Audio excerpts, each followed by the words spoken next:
Olá, começa agora o programa de entrevistas Jornalistas em Pauta. Olá pessoal, hoje vamos tratar de um tema muito importante para quem gosta de trabalhar com aprofundamento e imersão no telejornalismo. É isso mesmo. Na entrevista de hoje conversaremos sobre quem vivencia através do jornalismo a oportunidade de sentir na pele os dramas de se produzir uma grande reportagem. Para isso, recebemos aqui no Jornalistas em Pauta o repórter Gilberto Smanioto, que vai contar um pouco da sua experiência para nós numa entrevista ao vivo pelo Skype. Gilberto tem 30 anos de profissão e iniciou sua carreira de jornalista na TV Amazônia, afiliada da Rede Globo. Desde então, participou das principais emissoras do país, como TV Cultura, Record e SBT, além de mandar também colaborações para Globo News e TV Manchete. Acostumado a viajar mundo afora, o repórter já morou em Nova York por 2 vezes e hoje faz reportagens especiais no Jornal da Band. Ele já cobriu grandes acontecimentos, como o furacão Katrina, no sul dos Estados Unidos, em 2005, e fez vários especiais, como o da Serra da Capivara, aqui no Piauí, e da Ilha das Cobras, no Rio de Janeiro. Está no ar, Jornalistas em Pauta.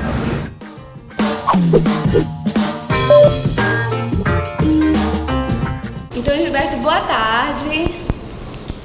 Boa tarde, tudo bem? Tudo bem, mais uma vez obrigada por aceitar o nosso convite, você que está em São Paulo. Seja bem-vindo ao nosso programa. Eu que agradeço.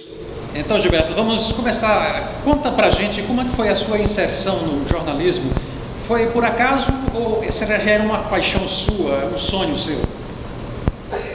Na verdade é o seguinte, eu sempre achei que a gente sai muito imaturo da escola para decidir rapidamente o que tem que fazer. Eu queria ser dentista, depois eu queria ser publicitário, depois eu queria ser jornalista, depois eu mudei, queria fazer comércio exterior. E aí, olhando tudo isso, fazendo parte dos semestres, eu decidi que eu gostava mesmo de contar histórias. E aí eu fui atrás do que eu gostava, mesmo que naquela época as pessoas diziam: ei, não vai dar dinheiro, ei, não vai ser legal, ei, você pode fazer outra coisa. A família sempre te orienta para algumas coisas, principalmente quando você diz o seguinte: jornalismo, você vai ser pobre. As pessoas diziam isso naquela época, hoje elas dizem também. Então eu segui o meu rumo dizendo: não, mas eu gosto disso, vou contar história. E eu comecei por aí, contando histórias. Saí de uma cidade pequena, no Rio Grande do Sul, 70 mil habitantes, fui estudar no Rio Grande do Sul, em Porto Alegre, na Unicinos, em São Leopoldo. Assim que eu terminei a universidade, eu soube que tinha uma vaga na TV Amazonas, na Globo, em Manaus. Eu peguei um avião e fui para Manaus. Cheguei lá, a pessoa me disse: eu tenho uma vaga para repórter. E eu falei: para repórter eu não sirvo, eu gostaria de produzir alguma coisa. Ele disse assim: não, faz um teste, de repente dá certo. E aí ele me mandou fazer futebol de salão. Eu não entendia nada de futebol, continuo entendendo até hoje pouquinho. Fui fazer futebol de salão e eu lembro que era a última partida e tinha uma taça que eles iam receber. E aí eu olhei e disse assim: eles vão receber aquela taça ali. E voltei para a emissora. Meu chefe disse assim: cara, você vai voltar lá no local onde tinha a taça e você vai pegar a taça na mão e vai dizer: olha, a taça é essa aqui. Eu comecei a gostar do negócio, entrei no jornalismo para ser repórter e estou até hoje. Certo, mas de primeiro você não imaginava que já seria repórter, né? Pensava em produção antes? Não, eu pensava em ser produtor, eu gostava de produzir, ir atrás de histórias. E aí aconteceu de ter essa vaga e eu achava que não tinha um boneco legal para ser repórter, porque naquela época tinha muito de boneco, assim, tinha, sabe? Mas deu certo. Gilberto, o que é que mais te fascina na profissão de jornalista? É aprender. Na verdade, cada vez que tu vai fazer uma historinha, pode ser enorme, pode ser pequena, você aprende alguma coisa. E eu aprendi muito com todas as pessoas, desde cobrir o buraco de rua que se abriu, até entrevistar presidentes do Brasil, de fora. Você aprende demais, você sempre vem para casa com alguma coisa diferente. Não importa se a pessoa sabe escrever, sabe ler, mas você sempre traz para casa algo que vai te ajudar para a vida. Fazendo uma comparação, conta pra gente quais foram os desafios que você enfrentou para chegar onde chegou. Olha, na verdade, quando você é repórter de televisão, tem um monte de cobrança, porque você tem que cuidar da voz, você não pode gritar, eu gritava pra caramba, você sempre como repórter afobado, você quer fazer tudo muito rápido e você precisa fazer muito rápido. Hoje, aliás, com o tempo, não só hoje, mas depois de uns 10 anos, eu comecei a parar e observar mais, porque no dia a dia você é tão cobrado e tudo é tão rápido que você chega nos locais e você já tem que sair para ir para outro local. Então hoje eu já digo assim para meu chefe, ei, para aí, vamos entender melhor o negócio, porque senão não vai dar. Então assim, você aprende a reclamar e dizer, não é bem isso que está no jornal, não é bem isso que eles disseram, tem que apurar melhor. Entrando agora no tema central da nossa entrevista de hoje, fala pra gente como foi o seu primeiro contato com as grandes reportagens. Qual foi a pauta? Como você se sentiu recebendo essa missão? Na verdade, não teve assim, vamos fazer uma primeira reportagem especial. Aconteceu que em 2005 eu estava nos Estados Unidos como correspondente e estava chegando o Katrina. O Katrina vinha com uma posição de 5, destruidor, e eu liguei para o meu chefe no Brasil e ele disse, não, mas vai diminuir, e realmente diminuiu.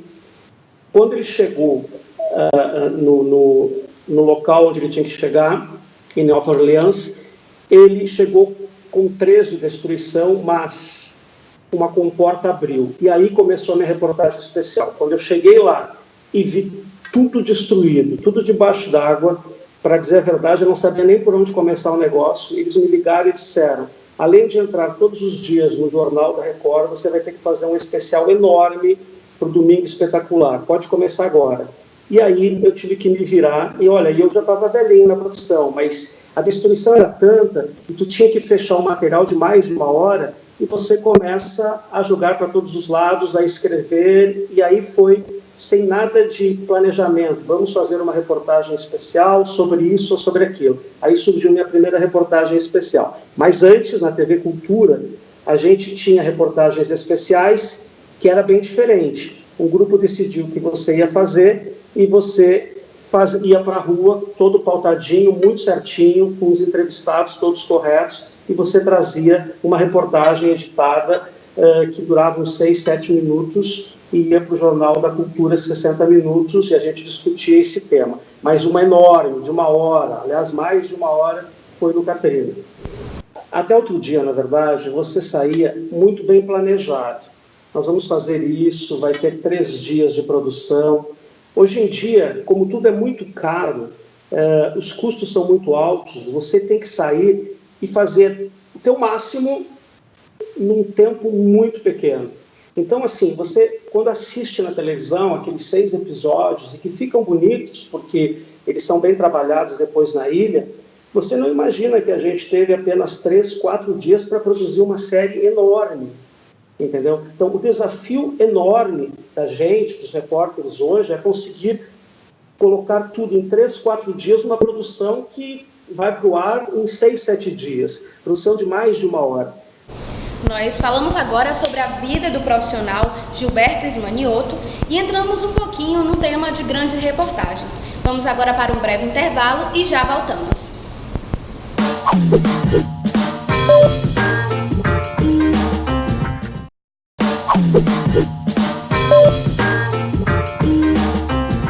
Estamos de volta com Gilberto Smanioto no Jornalistas em Pauta. E agora vamos falar de experiência. Você é um jornalista com bastante experiência, conhecimento muito vasto, já fez cobriu vários acontecimentos importantes, tem uma bagagem muito grande quando se fala em matérias especiais. De todas as suas experiências, qual foi a mais marcante e por quê?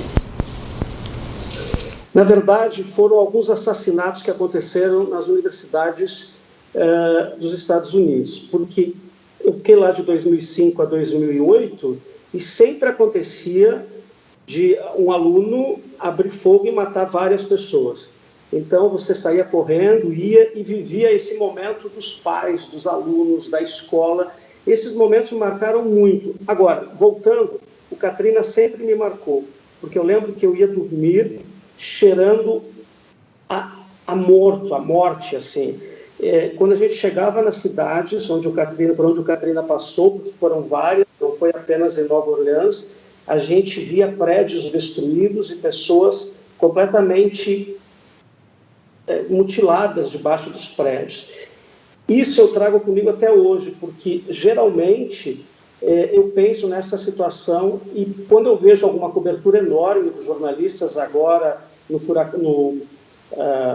agora que está acontecendo aqui no Panamá, eu fico pensando, nossa, como é difícil fazer tudo isso, porque tu vai envelhecendo e quando você é novo, você chega com o microfone e você é o herói, você faz tudo, você não dorme, mas quando a idade vai chegando, vai passando, você diz, nossa, é uma loucura isso, você precisa não dormir 24 horas, mas a gente gosta de tudo isso, viu? Não estou reclamando, a gente gosta de tudo isso. É engraçado porque quando você tem um microfone na mão e quando você tem que fazer o teu trabalho, que é informar as pessoas e mostrar o que está acontecendo, você se transforma no super-homem. Entendeu? Em Manaus, eu trabalhei na Globo em Manaus no começo da minha carreira e caiu um prédio, mas caiu literalmente como aconteceu aqui em São Paulo. Eu fui lá e fiz a reportagem numa boa, mostrando a situação, calmo. Quando eu fui para casa, que eu vi a reportagem no ar, eu falei, não acredito no que está acontecendo, eu não acredito no que eu fiz, eu não acredito que eu agi tão normalmente assim, porque você volta muito impressionado com tudo. O emocional é um negócio que mexe, aliás, essas coisas mexem com a gente. Gilberto, e esse contato com eventos internacionais, ele requer uma preparação muito diferente, não é mesmo? Quais as diferenças no processo de produção de matérias ou coberturas em outro país? Primeiro, aqui no Brasil, você liga e fala com os assessores e fala com a empresa diz, manda um e-mail para marcar. Nos Estados Unidos, fora do Brasil, você precisa provar que a sua emissora tem tantos telespectadores, que a sua rádio tem tantos ouvintes, eles vão ver se vão te dar entrevista, então é muito mais complicado. Agora, por exemplo, eu viajei e voltei com uma ideia, fazer uma reportagem sobre ética no mundo, em alguns países. Ética em alguns países. Eu comecei a produzir mesmo nas férias, na terça-feira eu já comecei a mandar e-mail.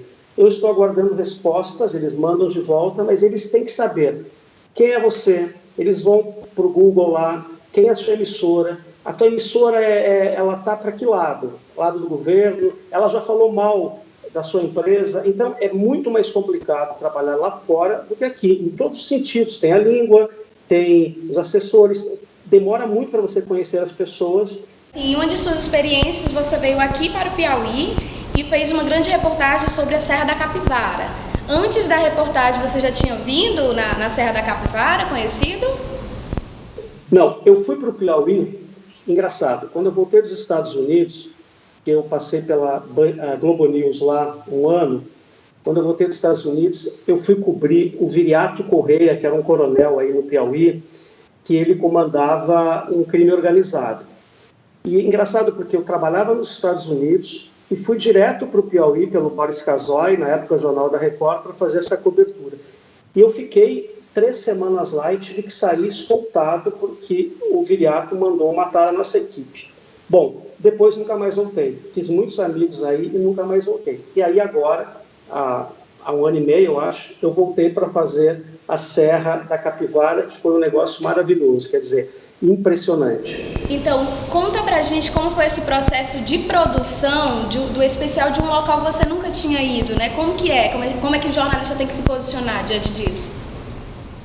O meu chefe tinha ido aí no Piauí, meu chefe de produção especial, há uns 30 anos, e ele conheceu todo o parque.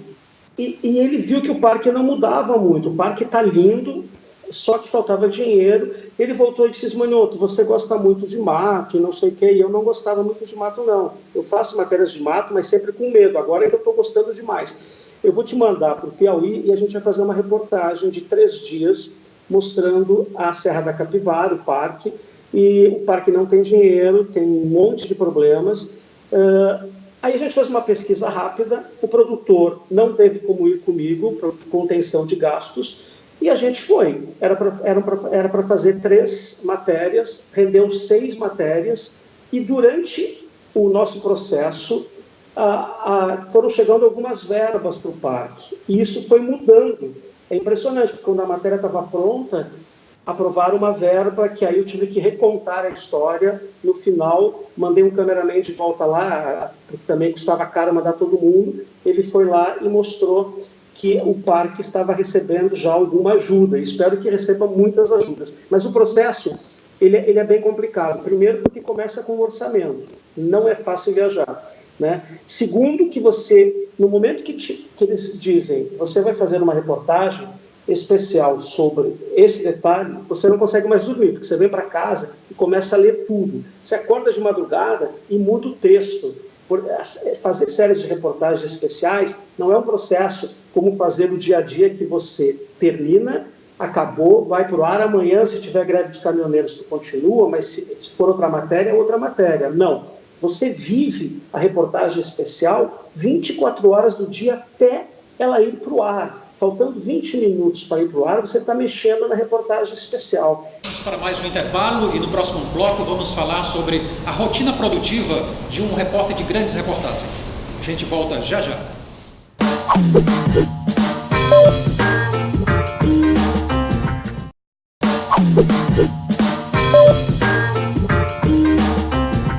Voltamos com Gilberto Ismanioto no Jornalistas em Pauta.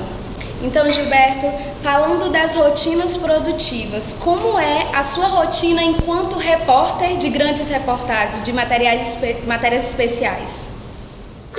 Não interessa a hora que você entra, você acorda pensando na reportagem e vai dormir pensando na reportagem. É o que eu disse anteriormente. Essa é a rotina de um repórter especial que faz essas reportagens grandes. Por quê? Porque às vezes você procura certas pessoas achando que elas são super experientes no que a gente quer que elas falem e de repente elas não são. Então você vai ter que ir mudando durante todo o processo e procurando novidades. Por quê? Porque uma reportagem de 6 dias, ela tem que chamar a atenção do telespectador todos os dias. Ela tem que ter uma novidade todos os dias. Você não tem uma novidade só no primeiro dia. E os outros? Então você tem que prestar muita atenção. E fala pra gente um pouquinho, por exemplo, do seu dia a dia. Você vai pra redação, aí tem reunião de pauta, como que é? Na verdade, quando eu não tenho reportagem especial, eu faço matérias, só que não são as matérias hard news, não são as matérias do dia. São matérias até que a gente chama de bobinhas. São matérias um pouco mais trabalhadas. Porque o grande negócio da reportagem especial é que você pode fazer poesia, você pode escolher frases, essa coisa toda. A gente chega na redação e geralmente tem uma pauta lá, o Giba vai fazer isso, porque eles vão pelo teu estilo. O Giba gosta de fazer arte, o Giba sou eu. Então hoje vai ter uma exposição sobre Rodano, ele vai fazer. Vai vir o presidente da República, então o Sandro vai fazer, porque o Sandro vive de gravatinha, cada um tem um estilo. Só que às vezes isso não acontece. Então todos os dias que você chegar na redação é uma surpresa. Mas o mais louco de tudo isso, no processo, é que quando o jornal termina às 8h30 da noite, é que eles te ligam e dizem: Giba, amanhã você vai entrar 7h30 da manhã, ou amanhã 8h30 da manhã, ou amanhã meio-dia, ou amanhã 3 da tarde, amanhã você viaja. Então, esse momento é complicado, porque você nunca sabe agora o que você vai fazer amanhã. Você vai ficar sabendo às 8h30 da noite, quando termina o jornal, quando eles se reúnem e dizem: olha, está acontecendo isso, isso, isso, aquilo, que é a reunião de pauta, a primeira da noite. É difícil, não é? Gilberto, e quais as dicas que você dá para os estudantes de jornalismo que desejam ser repórter de grandes reportagens, fazer reportagens especiais? Quais as dicas que você dá para eles? Eu vou dizer um negócio, eu acho que a gente nunca deve desistir de nada. Apesar de muita gente dizer: olha, é difícil, eu também estou falando para vocês que é difícil. Mas se você curte, você gosta, você tem que prestar muita atenção. E tu não vai começar fazendo por reportagens especiais. O jornalismo vai começar pelo dia a dia, pelo hard news. Só com o tempo você vai entrar em reportagens especiais. Mas, na verdade, você tem que prestar atenção em tudo. Quando você for entrevistar uma pessoa, nas entrelinhas ela pode dizer alguma coisa interessante que pode virar uma grande reportagem. Mas uma frase simples, você pode voltar e falar: cara, ela me disse um negócio, e esse negócio pode render uma super reportagem especial. Gilberto Ismanioto, sou o professor Silvio, muito prazer. Gilberto, Como você lida com esse estresse diário, então, se você não consegue programar a tua vida de um dia para o outro, já que essas pautas são fechadas tão tardiamente na sua vida, né? Só à noite você fica sabendo o que vai fazer na manhã seguinte. Como você tem tempo de se preparar para uma boa reportagem? Silvio, na verdade é o seguinte, por isso que eu ganhei 40 dias de férias. Eu nunca tinha recebido 40 dias de férias na minha vida. Eu tive que sentar na minha chefia e falar, gente, para aí, eu estou trabalhando muito, como é que a gente vai fazer? E aí agora, depois de 4 anos de televisão, eu conversei com eles para ver se não existe uma forma de mudar, porque não é só comigo que acontece isso, é com quase todo mundo. Você só fica sabendo às 8h30 da noite. Lidar com isso é muito difícil, por quê? Você não consegue fazer uma dieta, você não consegue, se marca para, vou malhar hoje, você não tem vontade, porque você não tem tempo, se amanhã tem que acordar às 6 da manhã. Então, assim, você tem que ter em mente que se você for fazer uma ginástica, se você for jantar com um amigo, você tem que levar como se você estivesse obedecendo ordens do teu chefe. Eu tenho que trabalhar, então eu vou poder malhar. E dessa forma, senão é muito estressante, não é isso, não é fácil. Obrigada. E nós também temos a participação de algumas pessoas que fizeram perguntas a Gilberto Manioto, né? Vamos acompanhar.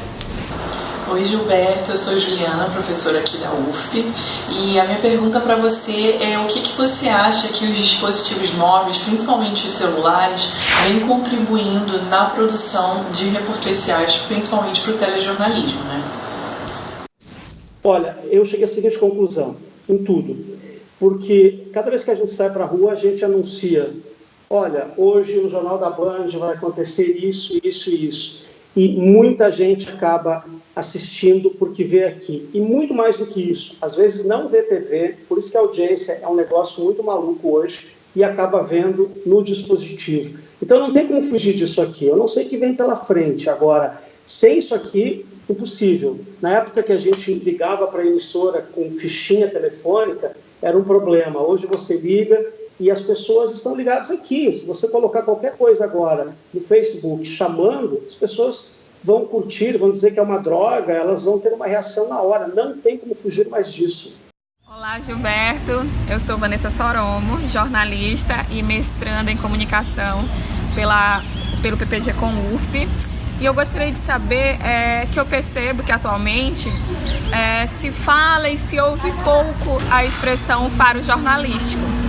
E assim, essa é uma capacidade, no meu ponto de vista, natural de um bom repórter, de um bom jornalista, que não pode ser ensinada, mas que eu acredito que pode ser fomentada pela academia.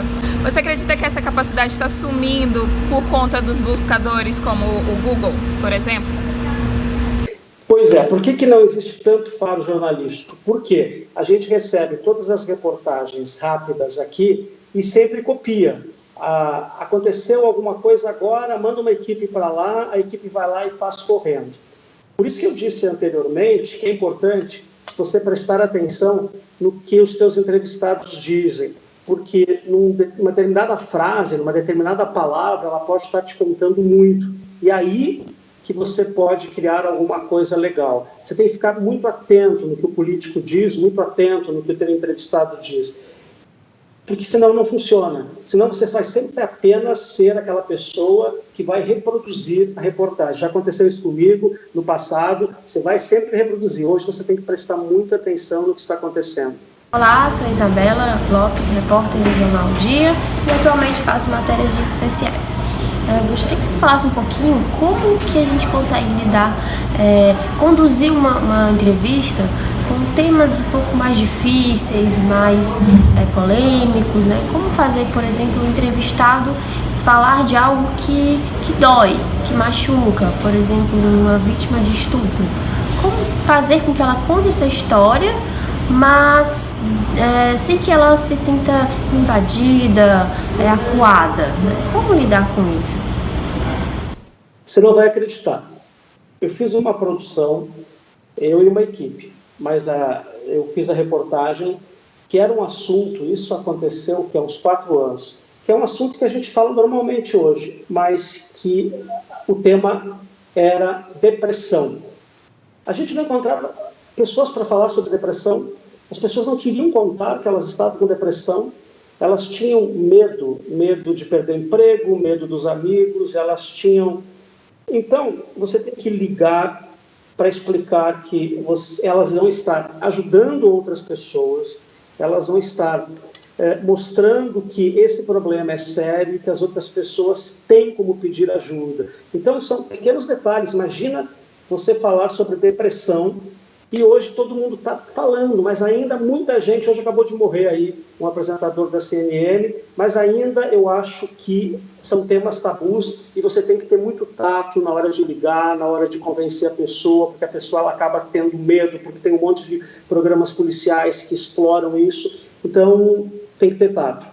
Boa tarde, Gilberto. Meu nome é Milene Medina, sou estudante de comunicação social e a minha pergunta para você é sobre o processo de pesquisa e de captação de imagens quando você tem que reduzir todo esse material para caber dentro de um tempo limitado como é o de TV.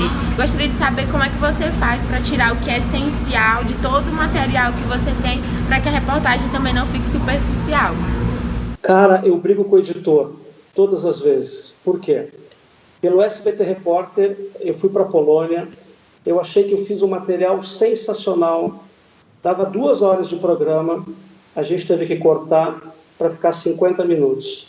E aí, como pai do negócio, você começa a se desesperar, você não sabe o que fazer, onde eu tiro, como eu tiro, você precisa sempre da ajuda de uma outra pessoa, de 2 pessoas, de 3 pessoas, para elas entender o que está acontecendo e para, vamos tirar isso aqui, é importante, mas isso aqui é muito mais importante. Sozinho, eu acho que fica bem complicado, muito complicado. Você não consegue, você tem pena de colocar fora. Alguém mais forte tem que chegar, vamos grifar isso aqui vai fora, isso aqui não. E aí fica com pena dos entrevistados, fica com pena da tua história, porque televisão é assim, 50 minutos são 50 minutos, não tem? Hoje até você pode colocar no Band News, mas...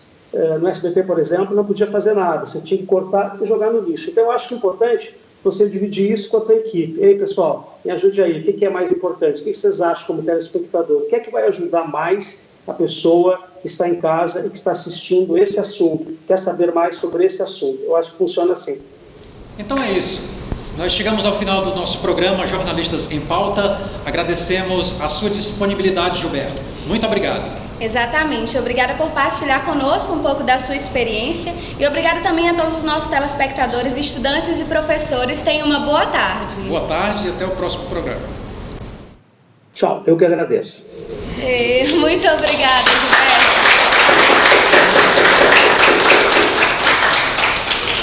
Obrigado, gente. Um abraço, tudo de bom. Tchau.